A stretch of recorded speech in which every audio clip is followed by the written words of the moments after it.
안녕하십니까. 오늘 사회를 맡은 소명학교 교사 허용회라고 합니다. 반갑습니다.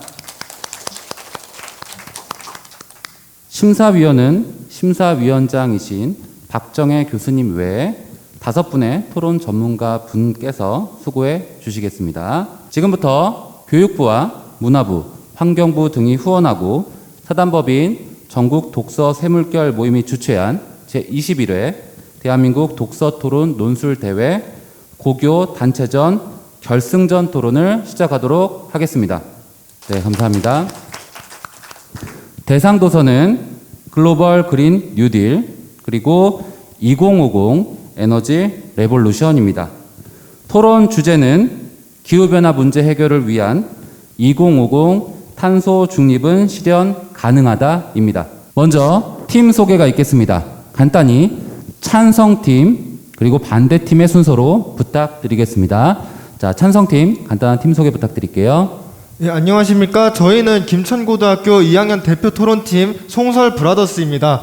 마치 형제와 같은 우애를 발휘하여 서로 즐겁게 토론 이끌었으면 좋겠습니다. 네, 감사합니다.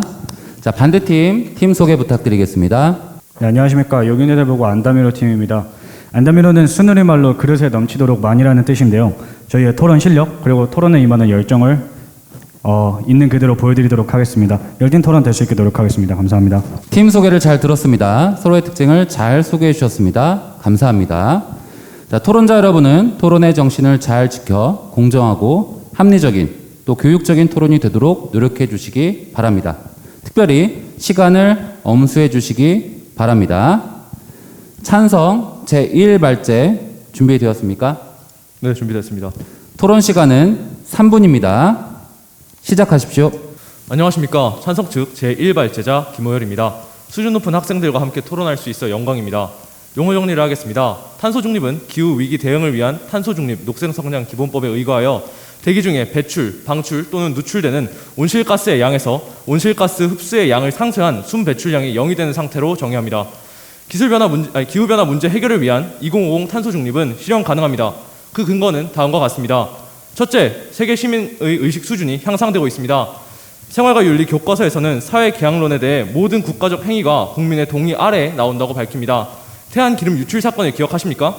그 바다를 모두 정리하는 것은 불가능해 보였지만 대한민국 국민이 단결하여 이를 해내었습니다. 탄소 중립도 마찬가지입니다. 대상도서 글로벌 그린 뉴딜 186페이지에선 밀레니엄 세대의 86%가 사회적 책임 투자에 관심을 가지고 있는 것으로 나타났습니다. 또한 EU 기관 중 유일하게 직접 선거로 구성되는 유럽 국회에서 환경적 책임 등을 주장하는 녹색당이 차지하고 있는 의석이 2014년 50석에 비해 2019년 74석으로 24석가량 증가하는 큰 증가폭을 보였습니다. 이처럼 세계 시민의 탄소 중립을 향한 관심은 나날이 높아지고 있고 이가 탄소 중립을 이루는 핵심이 될 것입니다. 둘째, 국가적 노력 또한 동반되고 있습니다. 미국은 2020년 이후 새 기후변화 체제 수립을 위한 최종 합의문인 파리 기후협약에 2019년 탈퇴하였습니다. 하지만 미국 국민의 투표로 다시 바뀐 새 정권에 들어서는 2021년 파리 협정에 다시 가입하는 모습을 보여줬습니다. 세계 탄소 배출량의 5분의 1을 차지하는 EU는 2050년까지 기후 중립국이 되겠다 선언했고 EU의 보고서인 EU Climate Policy Explained에서는 2020년부터 2050년까지 이를 위해 매년 GDP의 1.5%인 2,700억 유로를 추가 투자하겠다고 밝혔습니다. 혹자는 이가 허황된 이상일 뿐이라고 비판할지도 모릅니다. 하지만 대상도서 글로벌 그린 뉴딜 120페이지에서는 유럽 의회에서 선언한 일명 20-20-20 선언에 대해 설명합니다. 온실가스 배출량을 2020년까지 1990년에 비해 30% 감축하겠다는 선언인데 놀랍게도 EU 전체는 온실가스가 34.3% 줄어들어 목표를 초과 달성하였고 독일은 12억 5,001만 톤에서 7억 3,900만 톤까지 총 40%라는 엄청난 감축을 보여주었습니다. 어떻습니까? 이와 같은 선례는 무리한 듯 보이는 정책들이 충분히 가능함을 보입니다. 정책의 가능성이 증명되었고 각국이 관련 정책 수립을 위해 노력하고 있음도 증명되었습니다. 이는 탄소 중립이 가능하다라는 말을 제외하고는 표현할 길이 없습니다. 현재 세계는 탄소 중립을 향해 나아가고 있습니다. 작아 보이지만 단결된 개인과 이를 뒷받침하는 국가적, 세계적 정책이 있습니다.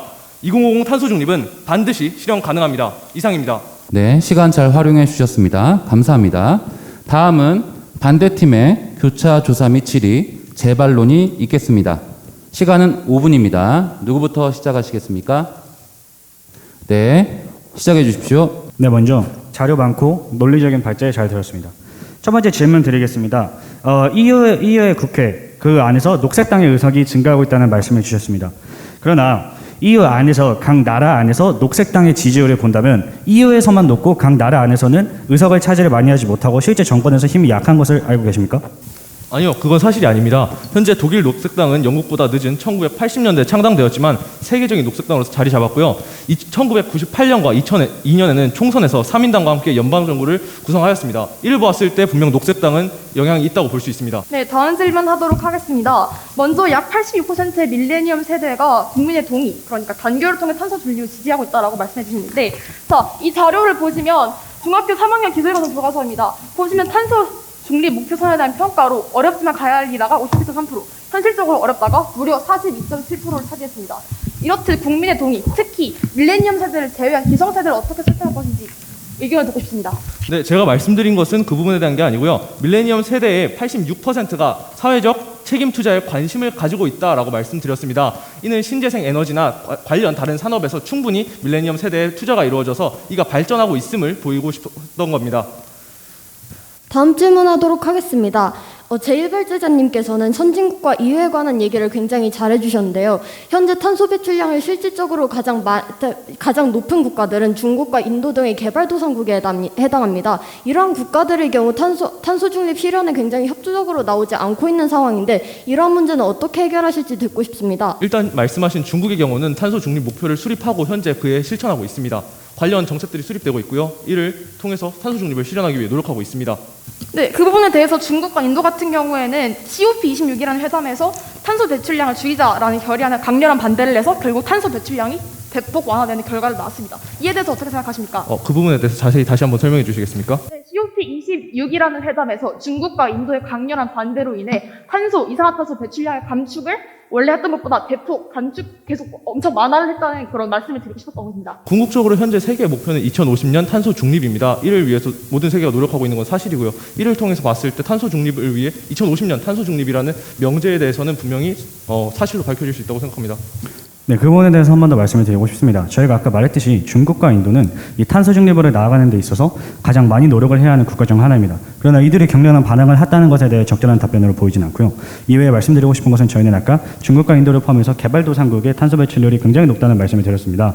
중국과 인도 같은 경우는 현재 자발적으로 경제가 잘 서 있고 그리고 정치적으로도 어느 정도 설립이 되어 있다고 말할 수 있습니다. 그러나 개도국, 정치적으로 번정하고 경제적으로 불안정하고 그리고 국제정세 속에서 굉장히 약자로 포함되는 개도국과 저개발국의 경우 탄소 중립을 어떻게 진행할 수 있을지, 탄소 중립에 있어서 탄소 배출을 가장 많이 하는 나라들이 포함되는 것이 개도국, 저개발국인데 이에 대해서 명확한 답변 부탁드립니다. 일단 현재 선진국에서 개발도상국, 일명 개도국에 대해 많은 지원을 이루고 있고요. 그 예시로 코이카에서 인도네시아 동티모르에 나라별 맞춤형 적정 기술을 도입하여 태양광 에너지의 접근성을 향상시키고 전력 불평등을 해소하기 위한 사업을 진행하고 있습니다.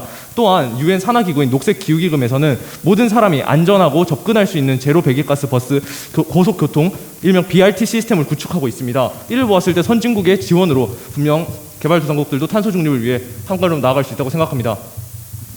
네, 다음 질문 하도록 하겠습니다. 이 자료는 연합뉴스에서 나온 그래프인데요. 보시면 세계 탄소 배출 상위국, 한국, 멕시코, 캐나다, 미국, 호주, 일본 등 모두 탄소 감축에 성공적이지 못한 결과를 냈습니다. 보시면 EU와 중국, 러시아 등의 매우 극소수의 국가들만 탄소 중립에 성공적인 것을 보였고 나머지의 탄소 배출량을 거의 대부분을 차지하는 국가들은 성공적이지 못했는데요. 이에 대해서 어떻게 생각하시는지 궁금합니다. 그 자료 한 번만 다시 보여주시겠습니까? 연합뉴스 자료입니다. 2030년 대비 온실가스 감축률이란 건 무슨 뜻인지 궁금합니다. 네, 일단 2030년 대비 온실가스 감축률이라는 것은 2030년까지 얼마나 온실가스를 줄일 수 있냐라는 것이고요. 이에 대해서 감축률이라는 것은 이만큼 잘할 수 있을 것이라는 것인데 보시면 EU, 중국, 러시아를 제외한 모든 국가들이 성공적이지 못했다라는 것을 그래프에서 명확하게 볼 수 있습니다. 현재 한국은 이와 관련해서 분명 법을 아까 제가 용어 정리해서 설명드렸듯이 법을 제정하고 진행하고 있고요. 이와 같이 탄소 중립 선진국으로 명백히 세계에서 인정하고 있는데 이에 대해서 한국이 저렇게 낮다는 건 신뢰할 수 없는 자료인 것 같습니다. 먼저 한국이 얼마나 이 온실가스, 즉 탄소 중립에 대해서 성공적인 나라다라는 자료가 어디서 왔는지 출처가 좀 의심스럽고요. 일단 이 자료 같은 경우에는 블룸버그 뉴에이지 파이낸스라는 굉장히 공신력 있는 기관에서 나온 자료고 이것을 연합뉴스에서 인용한 것입니다. 그 다음에 문재인 정부에서는 전기차에 대해서 굉장히 많은 정책을 실행했는데 결국 전국에 많은 충전소를 설치하겠다라는 공약을 지키지 못했고 전국의 전기차 자, 여기까지 듣도록 하겠습니다. 자, 시간이 지난 관계로 여기까지 듣도록 하겠습니다. 자, 지금부터는 반대팀 제1발제를 들어보도록 하겠습니다. 반대팀 제1발제자 준비되었습니까? 네, 되었습니다. 시간은 3분입니다. 시작하십시오. 안녕하십니까. 반대측 제1발제자 손승아입니다. 먼저 이 자리에 함께하게 되어 영광입니다. 2050 탄소 중립은 현실적으로 실현 불가능하기에 논제에 반대합니다. 첫째로 탄소 중립으로 인해 발생하는 강대국과 약소국 간 경제 격차의 딜레마를 해결할 방법이 부재합니다. 전통적으로 탄소 배출량은 경제 성장률과 정비례합니다. 글로벌 그린 뉴딜의 21페이지 하단부에 따르면 현재 선진국들은 이미 200년 전 현재 개발도상국들의 탄소 배출량을 모두 합친 것보다 더 많은 양 이상의 탄소를 배출하여 1차 산업혁명을 이룩했습니다. 따라서 이제 막 산업화를 시작한 개발도상국들의 탄소 배출량을 제한하는 것은 필연적으로 심한 반발을 불러일으킵니다. 이는 비단 경제 성장만의 문제가 아닙니다. 국제사회의 평화를 위협하는 발단이 될 위험이 굉장히 큰 것입니다. 대상도서 글로벌 그린 뉴딜 82쪽에 따르면 COP26에 대해서 석탄 발전의 완전 퇴출을 이루고자 했지만 중국, 인도 등의 굉장히 심한 반발로 목표를 완화했습니다.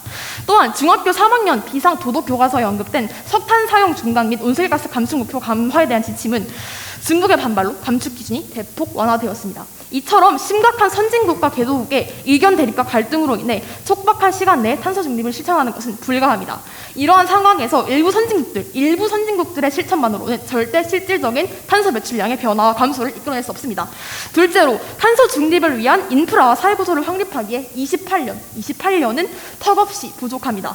글로벌 그린 뉴딜의 12쪽은 IPCC는 지구 멸망을 막기 위해 앞으로 최소 12년 안에 온실가스 배출을 2010년 수준에서 45%를 줄여야 한다라고 설명을 했습니다. 그러나 도표에서 보시는 것 같이 파리 협약 이후 2015년 이후 7년이라는 세월이 흘렀지만 EU와 중국 등을 제외하고는 그 누구도 유의미한 감축을 이루지 못했습니다. 또한 같은 도서 18쪽 같은 경우에는 신재생 에너지가 화석 연료보다 저렴해지기 위해서는 적어도 8년이 필요하다고 언급했습니다. 8년은 절대로 짧은 시간이 아닙니다. 2050년까지 탄소 독립이 실현되려면 8년 후인 2030년쯤에는 신재생 에너지가 사회 전반에 완전히 자리 잡아야 할 텐데 그제서야 가격이 내리기 시작한다면 과연 2050년이라는 시간 내에 탄소 중립의 실현이 가능할까요? 이상으로 반대측 발제를 마치겠습니다. 들어주셔서 감사합니다. 네, 시간 활용 잘 해주셔서 감사합니다. 자, 그러면 찬성팀의 교차 조사 및 질의, 반론과 재반론이 있겠습니다. 시간은 5분입니다. 누구부터 시작하시겠습니까? 네. 시작하십시오. 네, 좋은 발제 잘 들었습니다. 아까 도표 계속 제시해주면서 EU와 몇몇 국가를 제외하고는 유의미한 감축을 이뤄내지 못했다라고 말씀을 하셨는데 제시해주신 도표는 2030년에 가정한 예상치입니다. 이를 기정사실로 받아들이고 자료를 활용하는 건 문제가 있다고 생각합니다. 그리고 아까 발제에서 계속 말씀하실 때 이는 유의미한 감축을 이룰 수 없다는 것을 의미한다라고 말씀하셨는데 이는 좀 문제가 있는 발제라고 생각합니다. 네, 일단 대상도서 글로벌 그린 뉴딜의 38페이지에 따르면 맥킨지 컨설팅의 보고서에 따라서 미국이 2017년과 2035년 사이에 전체 인프라 투자액을 지금보다 GDP의 0.5%만큼 올려도 단지 그냥 미국의 통상적인 인프라 필요에 보조를 맞추는 것 정도의 수준밖에 안 될 것으로 예상했습니다. 그렇기에 유의미한 감축이 어렵고 아무리 많은 자원을 투자한다고 하더라도 유의미한 결과가 나오기 어려울 것이다 라고 말씀을 드리고 이 모든 근거는 대상도서에서 발췌하였습니다. 현재 대한민국 정부에서 발표한 바를 따르면 전 정부긴 합니다만 대한민국 정부에서 발표한 바에 따르면 대한민국 총 예산의 10%에 달하는 43조를 신한 해상 풍력단지를 만드는 데 투자하겠다 밝혔습니다. 이처럼 대한민국과 선진국들 세계는 분명히 이를 위해 투자할 준비가 되어 있습니다. 그리고 그런 것들을 다 무시하고 저런 예상치 하나만으로 모두 거짓된 자료다라고 말씀하시는 건 무리라고 생각합니다. 일단 단순히 금액을 투자한다는 것만으로도 이 결과가 유의미하고 굉장히 믿을 만한 결과가 나올 것이다 라고 하는 것은 분명히 무리가 있어 보입니다. 우리가 아프리카의 개발도상국에 단지 많은 천문학적인 금액을 투자한다고 해서 그 국가들이 우리나라처럼 혹은 다른 선진국처럼 경제 발전을 이룰 수 있는 것이 아닙니다. 아무리 많은 투자가 있더라고 하더라도 인프라 구축이 안 되어 있고요. 그리고 이 인프라를 구축하기 위해서는 굉장히 많은 과학기술과 이 과학기술을 통용하기 위한 굉장히 많은 시설들이 필요합니다. 그렇지만 대상 도서에 따르면 비즈니스 모델의 결함에 대해서 꼽아줬는데요. 일단 페이지 53이고 글로벌 그린 뉴딜에서 발췌하였습니다. 일단 어떤 공공 민간 파트너십이든 개발자의 상업적 이해관계가 수익의 흐름을 확보할 확보하는 데 치중이 되고, 그러면서 시간이 지남에 따라 인프라는 모두가 의지하는 공공의 재활용이며, 따라서 모든 시민의 의지를 반영하는 지방정부가 그것을 맡아서 다루는 것이 최상이라는 개념을 종종 회상하게 됩니다라는 말이 나오는데, 이 말씀에 대해서 조금 상장을 드리자면, 일단 단순히 천문학적인 낭에 금액을 투자했다고 하더라도 이것이 굉장한 적절한 인프라와 이것들을 활용할 수 있는 수준이 없으면 선장님께서 말씀해 주신 것처럼 굉장히 유의미한 탄소 감축은 어려울 것으로 보입니다. 이어서 진행하도록 하겠습니다. 아까 신재생 에너지 발전이 기존 화력 발전과 가격이 같지 않다고 말씀하신 게 맞습니까? 다시 한번 말씀해 주시겠습니까? 아까 신재생 에너지가 발전 단가가 많이 높다고 말씀하셨는데 맞습니까? 그렇게 말한 적은 없고요. 신재생 에너지 같은 경우에는 8년 이후에는 화석연료보다 굉장히 싸질 것이다 라고 말씀을 드렸습니다. 그렇지만 이 8년이라는 시간 동안 우리는 많은 것을 낭비하게 될 것이고, 그렇기 때문에 탄소 감축에 이르기 어려울 것이다 라고 말씀을 드렸습니다. 잘못된 자료를 가져오신 것 같습니다. 신재생 발전과 기존 화력 발전의 비용이 같아지는 시점을 그리드 페러티라고 하는 곳이 하는데요. 하와이, 독일, 호주, 일본, 이탈리아, 스페인, 그리스, 태국, 남아공, 터키, 이스라엘 등은 이미 달성을 하였고, 한국 또한 2019년에 달성할 것으로 보입니다. 네, 보시면 대상도서 글로벌 그린 뉴딜에 따르면 18쪽에 앞으로 8년 이내에 화석연료 에너지보다 태양력과 풍력이 훨씬 싸질 것이다. 그렇기 때문에 화석연료 업계의 결전을 강하게 될 것이다 라는 구설이 나옵니다. 그렇기 때문에 이 8년이라는 시간이 짧아 보일 수 있어도 절대로 그렇지 않다는 것을 강조하기 위해서 이 자료를 발췌하였습니다. 오히려 8년 이내라고 하는 것이면 8년 안에 모든 신재생 에너지가 화력보다 싸진다는 얘기니까 오히려 좋은 거 아닙니까? 탄소 중립에? 그 부분에 대해서는 8년 이내라는 것은 결국 이 8년 안팎이 되든 더 빨리 될 수 있으면 더 작은 숫자를 말했겠죠. 그렇기 때문에 그렇게 말씀하시는 건 무리가 있다라고 생각을 하고요. 그 다음에 173페이지와 에너지 레볼루션 145페이지에 따르면 에너지 산업에는 지정학, 정치학, 경제학 등의 용어가 항상 제일 붙습니다. 그렇기 때문에 제가 말씀드리고 싶은 것은 탄소 중립, 온실가스 중립은 우리나라의 문제만이 아니라 세계적으로 요구되는 것이고, 그렇기 때문에 현대 산업 경제가 에너지의 80% 이상을 화석연료에만 의존하고, 그렇기 때문에 한순간에 곧바로 탈탄소 경제로 이행할 수 없다라는 사실을 다시 한번 강조드리고 싶습니다. 일단 아까 말씀하신 8년 이내라는 수치를 항상 8년이라는 최대치로 잡으셔서 발언하는 건 문제가 있다고 생각합니다. 일단 최대치라고 말씀드린 적은 없고요. 이 8년 같은 경우에는 오히려 글로벌 그린 뉴딜의 제레미 리프킨이 공신력 있는 자료에서 가져온 최소치입니다. 이 제레미 리프킨 같은 경우에는 여러분들처럼 기후 문제 해결을 위한 2050 탄소 중립에 적극 찬성하는 사람이고요. 그렇기 때문에 이 8년 이내는 수준의 최소치라고 말씀드리고 싶습니다. 현재 RE100에 대해서 알고 계신가요? 다시 한번 말씀해 주시겠습니까? RE100에 대해서 알고 계신가요? RE100이요? 예, Renewable Energy 100의 약자인데요. 신재생 에너지로만을 사용해서 발전한다는 뜻입니다. 그런데 이 RE100의 경우에 실질적으로 신재생 에너지를 교차조사 여기까지 듣도록 하겠습니다. 교차조사는 여기까지 듣도록 하겠습니다. 자, 그럼 지금부터 전략협의 시간 2분 드리겠습니다. 2분입니다.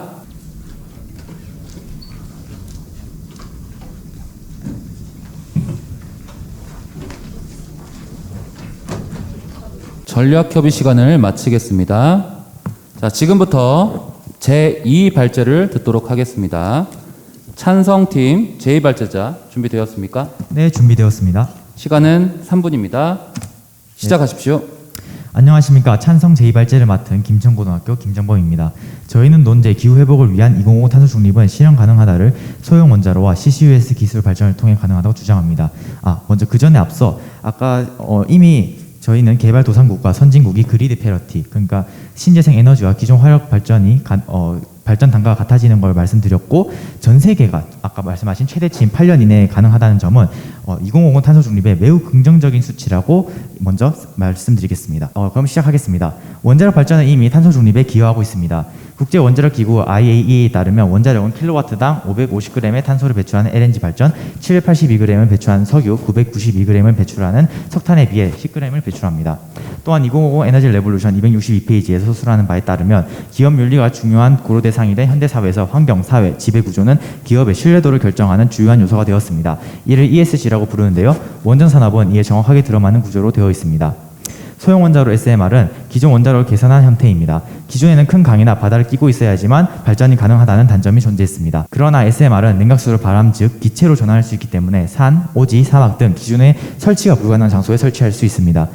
전력 소비지 인근에 발전소를 건설하려 성전하는 데 사용되는 탄소와 냉각 시설을 만드는 데 사용되는 탄소가 획기적으로 감소합니다. 실제로 서울대학교가 발표한 녹색 성장을 위한 전력산업 정책 방안에 따르면 한국의 손실 전력은 1%에 불과합니다. 교과서 통합과학전기단원에 따르면 전력 소비 인근에 생산을 하면 저항을 줄인다고 합니다. 즉 전력 계통을 개선한다면 10%의 버려진 에너지를 절약할 수 있습니다. SMR은 도시 중심에 설치해도 안전합니다. 원자력 사고가 발생하는 이유는 냉각수 문제로 수소 폭발이 발생하기 때문입니다. SMR의 냉각수인 기체는 항상 존재하므로 폭발할 수 없는 발전원입니다. 또한 한국형 원전 후쿠시마는 없다에 따르면 가학경수로 방식의 원전은 여러 원전 사고를 통해 안전성이 입증되었고 후쿠시마의 비등경수로가 폭발했던 것처럼 수소 폭발이 발생할 수 없습니다. CCUS 기술은 이산화탄소를 배출 단계에서 포집, 저장, 활용하는 친환경 기술로 정의하겠습니다. CCUS 기술은 이산화탄소를 먹어 고기를 생산하는 미생물과 석유와 천연가스를 시추한 후에 만들어진 빈 공간에 이산화탄소를 저장하는 등 많은 양의 탄소를 저장, 소비할 수 있는 기술로 개발되었습니다. 실제로 캐나다 카본 엔지니어링은 2024년부터 텍사스 유전에 100만 톤을 저장할 수 있는 설비를 세우고 있고 국내 롯데케미칼은 2025년 상반기에 100톤을 저장할 수 있는 설비와 연 100만 톤을 저장을 목표로 건설하고 있습니다. 저희 찬성 측은 소형 원자로와 CCUS 기술을 활용해 탄소 중립과 기후 회복을 할 수 있다고 주장하며 아까 말씀드린 것 같이 그리드 페러티를 이미 달성하였고 전 세계가 8년 안에 도래할 수 있기 때문에 탄소 중립에 매우 큰 발걸음을 할 수 있다고 생각합니다. 이상입니다. 네, 시간 잘 활용해 주셨습니다. 다음은 반대팀의 교차조사 및 질의, 반론과 재반론이 있겠습니다. 시간은 5분입니다. 누구부터 시작하시겠습니까? 네, 저부터 시작하도록 하겠습니다. 네, 시작하십시오. 네, 먼저 좋은 발제 잘 들었습니다. 마지막에 말씀하셨던 부분에 대해서 질문 하나 드리고 싶은데요. 방금 마지막 말씀을 하실 때 그리드 페러티에 이미 도달했다는 말씀을 하셨습니다. 그러나 저희 대상도서 2050 에너지 레볼루션의 164쪽에 따르면 재생에너지의 발전 비용이 화석연료 발전에서 전력을 구하는 가격보다 작거나 동등한 수준의 비용으로 공급받을 수 있는 상황, 즉 그리드 페러티에 도달하는 시점이 가까이 다가왔다고 서술되어 있지 이미 도래했다고 서술하고 있지 않습니다. 이 부분에 대해서 어떻게 생각하시나요? 그래서 저희도 자료를 찾아본 결과 이미 대한민국 도래했고 전 세계가 도래하는 기간이 8년 이내인 걸로 알고 있습니다. 네, 그렇다면 그 이외에 다른 질문을 또 드리도록 하겠습니다. 먼저 그레이드 페러티에 대한 얘기 감사합니다. 일단은 대한민국에 있어서 그레이드 페러티가 달성했다는 점은 분명히 긍정적인 전망으로 보이긴 하네요. 그러나 저희가 처음부터 계속 강조드렸듯 인도와 중국을 포함한 개발도상국이 이 탄소 중립을 이루는 데 있어서 가장 핵심이 되는 나라들입니다. 그러나 개도국에 어떤 인프라가 있기에 이 그레이드 페러티에 도달한 이후에도 이들의 산업을 발전할 수 있다고 생각하시며 그리고 어떻게 탄소 중립에 있어서 더 효과적이게 나아갈 수 있는지 이에 대해 의문이 들며 그리고 이 대상도서 2050 레볼루션에 따르면 미국 국민들의 인식에서도 이런 탄소 중립을 나아가는 데 인프라가 부족하다고 언급했는데 개발도상국에 어떤 인프라가 있다고 생각하셔서 가능성을 제기하시는 건지 이 부분에 대해서 발언 부탁드립니다. 그리드 페러티 아까 달성한 곳을 제가 말씀드렸는데 아까 질문 시간에 태국과 터키, 이스라엘, 남아공 등도 이루었습니다. 이게 이루어온 이유는 태양광 발전 단가뿐만 아니라 태양광 발전을 할 수 있는 모듈이 지금 가격이 지금 지속적으로 하락하고 있고 여러 개발사를 통해서 이미 가격이 많이 하락했기 때문이라고 생각됩니다. 그리고 또한 신재생 에너지가 태양광뿐 아니라 다른 수소 연료 전지라든지 풍력이라든지 바이오 에너지라든지 여러 활용이 가능하기 때문이라고 되고 그리고 신재생 에너지 중에 아리백에 SMR이 포함되었기 때문에 그게 가능하다고 생각됩니다. 네, 일단은 제가 말한 질문에 적합한 대답이 아니었다고 생각하는데요. 제가 여쭤보고 싶었던 건 개도국에 어떤 인프라가 있는지, 그 인프라가 어떻게 지원되는지, 선진국을 통해서 지원되는 건지, 그들 내부의 기술을 통해서 만들 수 있는 건지, 그들이 어떻게 인프라를 세울 수 있을지, 그리고 미국 내에서도 인프라가 적합하지 않다고 생각하는데 어떻게 탄소 중립을 위한 인프라를 적절히 만들 수 있을지 이에 대한 질문을 드렸습니다. 개도국의 인프라를 까는 것은 가장 쉬운 방법은 경제성입니다. 경제성이 좋으면 자연스럽게 따라올 것이고 우리가 설치하지 않다 하더라도 본인들이 직접 할 것입니다. 아까 말했다시피 그리드 페러티에 도달했기 때문에 개발도상국에서도 자발적으로 참여하기 때문에 인프라 구축에는 문제가 없다 생각하고 SMR 경우에는 대한민국과 여러 나라가 수출을 하고 있고 개발되었기 때문에 탄소 중립에 가능하다고 생각됩니다. 네, 방금 개발도상국에서 자발적 참여가 가능하다고 말씀하셨는데 먼저 발제자님께서 말씀해 주셨던 여러 과학기술들 이산화탄소 포집을 포함해서는 현재 미국에서도 활발히 논의가 진행되고 있는 상황이며 과학적으로 그 제시가 여러 가지 근거가 제시되어 있긴 하지만 선진국에서도 쉽사리 대중화를 하고 있지 못하는 상황입니다. 그러나 이런 상황에서 어떻게 개도국이 자체적으로 기술을 개발할 수 있는 것인지 이 부분에 대해서 확실한 대답 부탁드립니다. CCUS 기술은 그렇게 어려운 기술이 아닙니다. 단지 필터를 개발한 후에 거기에 환기팬을 달아서 포집을 해서 묶거나 활용하는 기술입니다. 그렇기 때문에 그렇게 기술력 있는 기술은 아니라고 생각되고 그래서 많은 스타트업이 시작하고 있기 때문에 개발도상국도 충분히 가능합니다. 또한 저희가 SMR도 말씀드렸다시피 SMR 통해서도 탄소 중립이 가능합니다. 네, 그렇다면 SMR에 대한 정의에 대해서 좀 더 자세한 설명 부탁드립니다. SMR은 소형 원자로입니다. 기존의 큰 원자로는 경제성이 떨어질 수도 있습니다. 왜냐하면 우리나라 같은 경우에 전력을 많이 소비하니까 경제성이 있지만 개발도상국 같은 경우에는 적은 전력을 필요로 하는데요. 적은 전력을 만들 수 있는 원자로를 뜻합니다. 네, 개발도상국에서 적은 전력이 필요하다는 근거는 무엇입니까?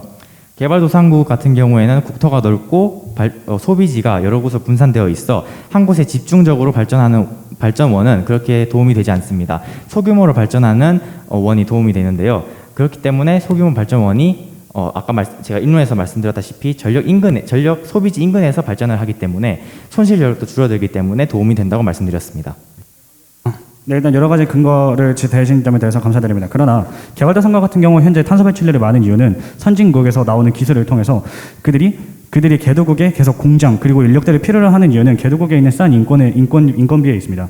이런 것을 통해서 현재 많은 개도국에 굉장히 여러 가지의 공장이 설립되고 있고 대부분의 다국적 기업 같은 경우 개도국에 최대한 많이 공장을 설치하는 상황입니다. 개도국이 아니면 중국과 인도일 것이고요.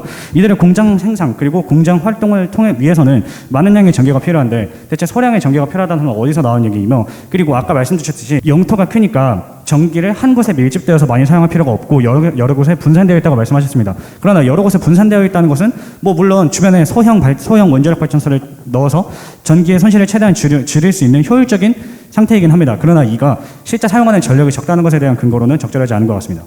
소형 원자로가 경제성이 없는 것이 아니. 여기까지 듣도록 하겠습니다. 자, 지금부터는 반대팀의 발제를 들어보도록 하겠습니다. 반대팀 제2 발제자 준비되었습니까? 네, 준비되었습니다. 네, 시간은 3분입니다. 시작하십시오. 네, 안녕하십니까. 용인의대부고 제2발제자 고수현입니다. 먼저 저는 탄소 중립은 경제적 그리고 정치적으로 실현될 수 없는 불가능한 목표라고 말씀드리고 싶습니다. 그 근거로 탄소 중립의 초기 투자 비용과 이 여파는 시민들에게 돌아올 것이라는 결과와 현재의 불안한 국제 정세를 말씀드리고 싶습니다. 글로벌 그린 뉴딜의 185페이지를 본다면 녹색 에너지 시대로의 전환을 이루기 위해서는 미국이 약 3배 이상으로 조세 감면 규모를 늘려야 할 필요가 있다고 서술했습니다. 녹색 에너지 시대를 열기 위해 늘린 조세 감면 규모는 탄소 중립이 완성된 이후 다시 축소될 것이며 이 부담은 시민들이 그대로 받게 되겠죠. 또한 조세 감면 규모를 늘린다고 한다면 초기 투자를 위한 천문학적인 비용은 어디서 마련할 수 있을지 그 마련처가 의문입니다. 다른 근거를 얘기하자면 현재 국제 정세는 굉장히 불안정합니다. 대상도서 2050 에너지 레볼루션 145페이지에 따르면 에너지 산업에는 지정학, 정치학, 경제학 등의 용어가 항상 뒤에 붙으며 탄소 중립, 온실가스 중립은 우리나라만의 문제가 아니라 세계적으로 요구되는 것이라는 부분이 있습니다. 즉 탄소 중립은 범세계적인 참여를 요하는 목표입니다. 그러나 현 우러 전쟁 그리고 팔레스타인 이스라엘 전쟁 등의 양상을 본다면 러시아의 예를 들자면 러시아는 본인들의 자원 매장량을 토대로 전쟁으로 인한 피해를 모두 복구하면서 오히려 이를 넘어서는 수준의 세계 경제의 중추가 되었습니다. 이 예시로 저희 나라의 유가가 얼마 전 폭등했던 사례를 들 수 있겠습니다. 이렇듯 자원이 나라의 경제에 지대한 영향을 끼치는 나라들은 어떻게 설득할 것인지에 대한 방법도 분명히 제시되어야 하는 것이 2050 탄소 중립 현실화를 위한 중요한 요소 중 하나입니다. 또한 2050 에너지 레볼루션 177페이지에 따르면 현재 100배에 해당하는 탄소 포집과 저장 역량이 필요하다고 나와 있습니다. 그러나 이와 동시에 현재는 지난 10년, 2010년부터 2019년간에 10년에 약 1.7배 정도만의 소극적 투자만이 이어지고 있다고 합니다.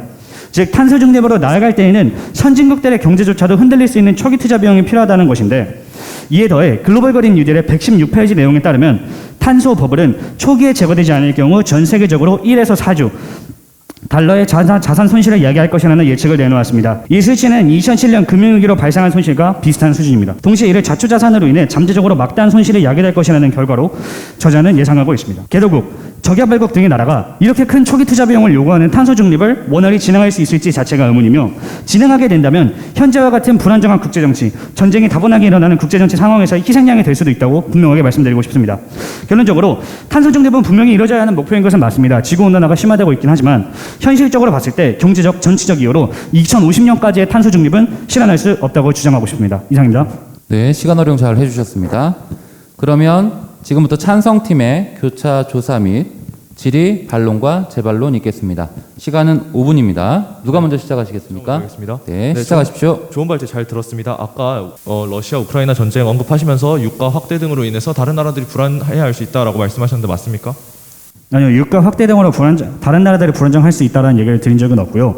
러시아가 자원 매장량을 토대로 전쟁으로 인한 피해를 모두 복구할 만큼 그 자원이 나라의 경제에 지대한 영향을 미치고 있다는 것을 말씀드리고 싶었습니다. 네, 그리고 우리나라 유가가 증가한 것을 말씀해 주신 거 맞습니까? 네, 그 예시는 맞습니다. 네, 그러면 이는 이런 석유와 같은 자원들은 어느 한 나라에 매장되어 있고 그것들을 무기로 활용할 수 있는 것을 의미합니다. 이를 봤을 때 오히려 신재생 에너지나 SMR 등 차세대 에너지원이 오히려 필요한 것을 반증하고 있다고 생각합니다.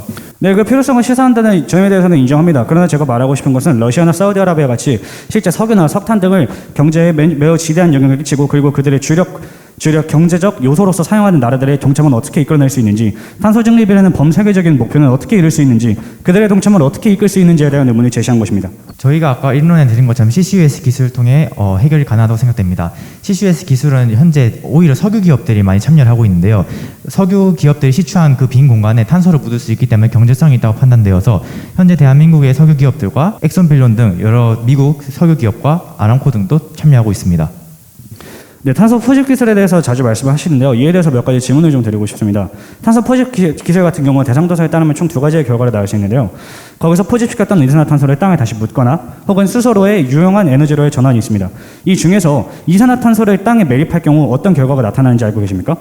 이산화탄소가 땅에 매립돼서 나온다는 걸 얘기하시는 것 같은데요. 그럼 저희가 천연가스를 묻었을 때 천연가스가 유출된다는 말씀이십니까? 그 말이 아닙니다. 이산화탄소를 땅에 매립했을 때 그 이산화탄소가 나타나게 될 그 결과에 대해서 알고 계신지 여쭤보는 겁니다. 제가 알기로는 환경에 영향이 없는 것으로 알고 있습니다. 환경에 아무 영향이 없다는 것은 어떤 출처에서 말씀한 것인지 여쭤봐도 되겠습니까?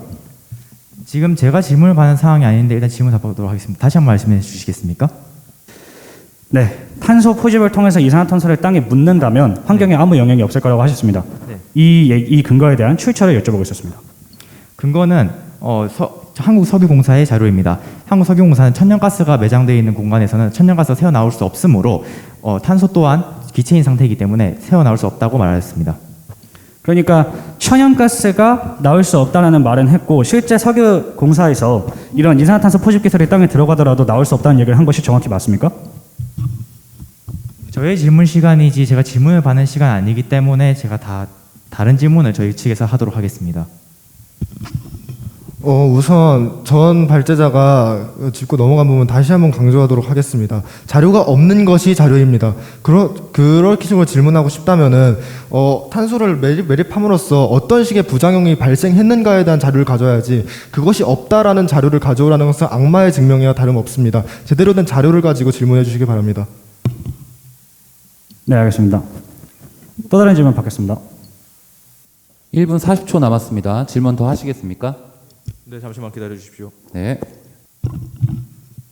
투기 투자를 위한 네. 천문학적 비용에 대한 근거를 우선 정확한 수치를 먼저 들어주시기 바랍니다. 네, 일단 천문학적인 비용이라고 말씀드린 것은 미국이 이 녹색 에너지 시대로의 전환을 위해서 약 3배 이상으로 조세 감독 규모를 늘려야 할 필요가 있다는 점에서 시사되었다고 생각합니다. 조세 규모 확대 수준이 어느인지 구체적 자료가 저희가 필요할 것 같습니다. 네, 구체적 자료를 제가 다시 말씀드리지만 대상 도서 글로벌 그린 뉴딜의 185페이지를 본다면 녹색 에너지 시대로의 전환을 이루기 위해서는 미국이 약 3배 이상으로 조세 감독 규모를 늘려야 할 필요가 있다는 것을 말씀을 드렸고 실제로 글로벌 그린 뉴딜의 116페이지 제 발제 내용을 다시 말씀드리고 있긴 하지만 내용에 따르면 이 탄소 중립으로 향해 나아가는 과정에서 탄소 버블로 인해서 세계적으로 1조에서 4조 정도의 달러 자산 손실을 야기할 수 있으므로 여러 가지 초기 투자 비용과 그 위험성에 대해서 말씀드리고 있었습니다. 하지만 현재는 전 세계가 이 탄소 중립의 필요성을 느끼고 이에 대해 전력을 투자하고 있는 상황입니다. 이에 대해서는 어떻게 생각하시는지요? 네, 그 부분에 대해서는 저희 제2발제가 앞에서부터 많이 강조를 했는데요. 중국과 인도 등의 비협조적인 나라가 아직 존재합니다. 탄소 중립이 전 세계적으로 뜨거운 감자가 되고 있는 것은 맞습니다. 그러나 전 세계적인 동참을 확실히 이뤄내고 있다는 것에 대한 근거가 어떤 것인지 궁금하네요. 일단 중국 같은 나라는 효율성을 중시합니다. 맞습니까? 맞습니다. 그런 효율성 면에서 봤을 때 SMR 같은 경우는 기존의 화석연료 발전보다 훨씬 효율이 높습니다. 이를 봤을 때 중국과 인도 같은 나라들도 충분히 이를 이뤄낼 수 있다고 생각합니다. 여기까지 듣도록 하겠습니다. 지금부터 마지막 전략 협의 시간 갖도록 하겠습니다. 2분간입니다.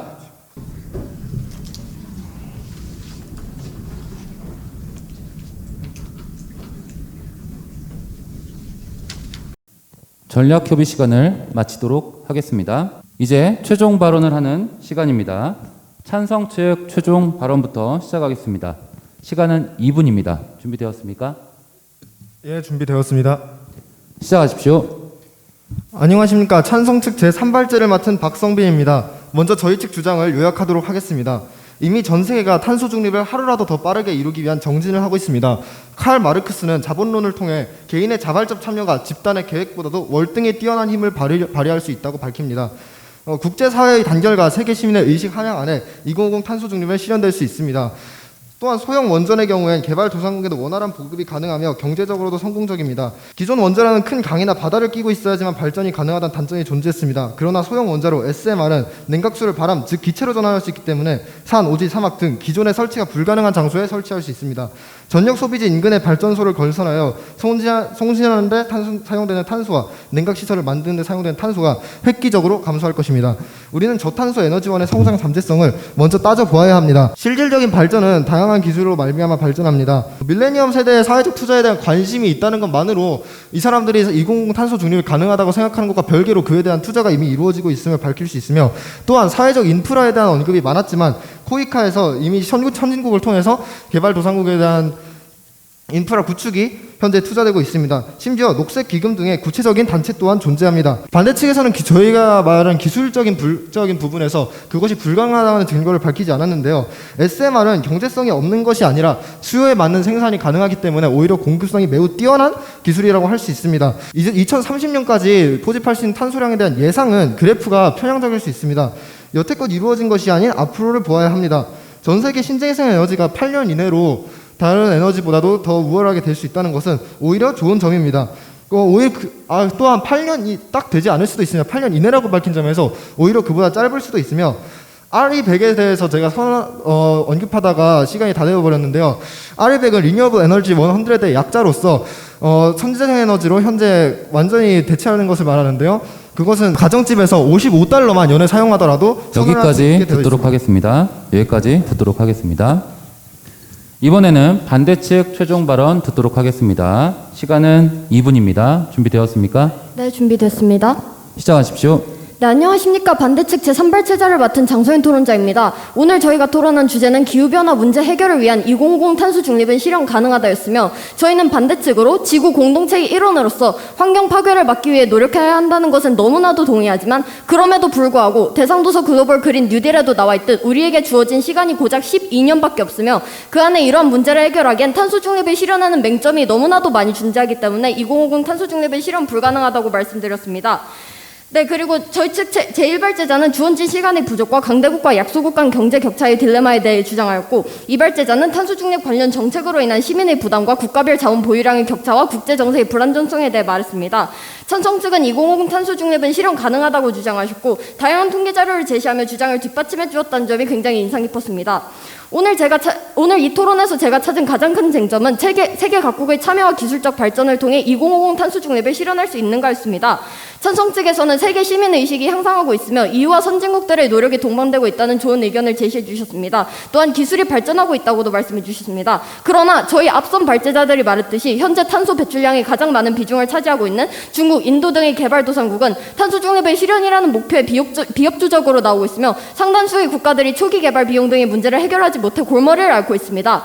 대상도서 2050 에너지 레볼루션에도 나와있듯 선진국조차도 경제 규모에 비해 좁은 국토, 주민 수용성 및 생태계에 끼치는 영향 등의 한계가 있어 관련 시설 건설에만 10년 이상이 소요될 것으로 예상하고 있는데, 개발도상국의 경우 이런 인프라 기술과 관련된 문제가 얼마나 크게 다가갈지 감히 상상도 할 수 없을 것입니다. 이 자리에 계신 심사위원분들 그리고 상대측 토론자분들께 말씀드리고 싶습니다. 탄소 중립은 개인과 기업과 국가의 참여를 필요로 하는 범지구적 해결 과제입니다. 단순히 일부 국가들의 참여만으로는 달성하기 어려운 문제입니다. 과연 지금도 이렇게 국가적, 기술적, 경제적 차원에서 다방면의 맹점이 존재하는 상황에서 이런 짧은 시간 안에 과제가 정말로 달성 가능한 것으로 보시는지 질문을 던지며 발제를 마치도록 하겠습니다. 네, 감사합니다. 이것으로 찬성 김천 고등학교 대 반대 용인외대 부속 고등학교의 결승전 토론이 끝났습니다. 잠시 후 심사 결과 발표가 있겠습니다. 원만한 진행에 협조해 주신 토론자 여러분께 깊은 감사를 드립니다.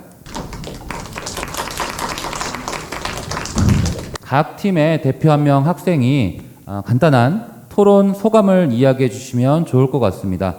자, 시작을 김천고부터 했기 때문에 토론 소감은 용인 외대 부고 학생부터 하도록 하겠습니다. 자, 누가 대표를 해주시겠습니까? 네, 제가 하도록 하겠습니다. 네, 부탁드립니다. 네, 먼저 이렇게 결승전이라는 큰 대회, 그리고 전국 대회라는 영광스러운 자리에 이런 뛰어난 학생분들과 정말 좋은 경기를 펼칠 수 있어서 정말 영광이라는 말씀을 드리고 싶고요. 가장 먼저 한국어로 말할 기회가 별로 없는 저희한테 오늘 경기는 정말 뜻깊었고 앞으로 내년에도 계속 하고 싶은 경기라고 말씀을 드리고 싶습니다. 저희가 김천구 측의 발제와 수많은 반박들을 드리면서 저희 측의 허점도 찾게 되었고 저희 측에 어떻게 하면 저희 측의 의견들을 더 발전시킬 수 있는지 많은 생각을 하게 되었는데요. 네, 김천구 측도 저희처럼 우리 함께 성장해 나가는 토론이 되었기를 간절히 바랍니다. 그래서 오늘 같이 해주셔서 정말 감사하고 이 자리를 빛내주신 심사위원 여러분들과 열띤 토론을 위해 노력해주신 김천구 학생 여러분들께 다시 한번 감사의 말씀 올립니다. 자, 김천고등학교에서도 대표 학생 한 명 소감 부탁드리도록 하겠습니다. 역시 전국대회 결승전답게 저희가 만나본 토론팀 중에서 가장 무서웠고 드셌습니다. 이게 칭찬처럼 들릴 수도 있는데 저희가 보기에는 예의가 별로 없었다고 저희 생각됩니다. 발제자분들께서 좀 많이 위압적이고 좀 제 질문 시간에 토론하는 것이 이기는 전략일 수 있지만 저희가 여기서 토론을 하는 것이 이기고 지는 것이 중요한 것이 아닌 하나의 문화로 자리 잡아서 이 토론 문화가 전 세계와 우리나라에 퍼지는 것이 목적입니다. 저희가 토론대회가 싸고 이기는 문화가 아닌 미래 세대가 미래의 문제에 대해 의논하고 토론하는 것이 이렇게 목적인데 오늘 결승전 같은 경우에 솔직히 좀 아쉬웠습니다. 이런 문화가 되고 좀 웃고 아니면 좀 어느 정도의 수용과 반박을 하면서 문화가 이어져야 하는데 서로 좀 이기려고 노력을 하지 않았나 좀 안타깝게 생각합니다. 그래도 토론팀이 너무 잘하셔가지고 저희도 좀 많이 놀랐습니다. 감사합니다. 네. 솔직한 소감 감사드립니다. 끝나고 꼭 두 팀은 악수를 하시기 바랍니다. 이후에 심사위원장이신 박정혜 교수님의 심사 총평을 듣도록 하겠습니다.